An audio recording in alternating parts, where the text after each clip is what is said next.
1 থেকে 7 দিন পর্যন্ত মুরগির বাচ্চাকে কত ডিগ্রি তাপমাত্রায় রাখতে হয় সেটি জানাবো আপনাদেরকে। আসসালামু আলাইকুম। ছোট খামারের পক্ষ থেকে আপনাদের সকলকে স্বাগতম। আজকে আপনাদেরকে আমি জানাবো 1 থেকে 7 দিন বয়সের মুরগিকে কত ডিগ্রি টেম্পারেচারের মধ্যে রাখতে হয়। 1 দিন বয়সী মুরগির বাচ্চাকে 35 ডিগ্রি টেম্পারেচারের মধ্যে রাখতে হবে।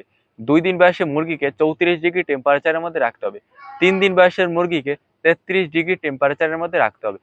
4 দিন বয়সে মুরগির বাচ্চাকে 33 ডিগ্রি টেম্পারেচারে রাখতে হবে। 5 দিন বয়সের মুরগিকে 32 ডিগ্রি টেম্পারেচারে রাখতে হবে। 6 দিন বয়সের মুরগিকেও 32 ডিগ্রি টেম্পারেচারে রাখতে হবে।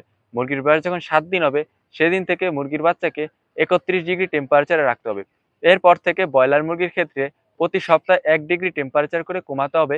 ব্রয়লার মুরগি এবং অন্যান্য মুরগির ক্ষেত্রে প্রথম 7 দিন এই একই টেম্পারেচার মেনটেন করতে পারবে কোনো প্রকার সমস্যা ছাড়াই। এই ছিল আজকের ভিডিও। ভিডিওটি ভালো লাগলে ভিডিওটিতে একটি লাইক করুন এবং এরকম নতুন নতুন ভিডিও পেতে আমার এই ফেসবুক পেজটি ফলো করে রাখুন।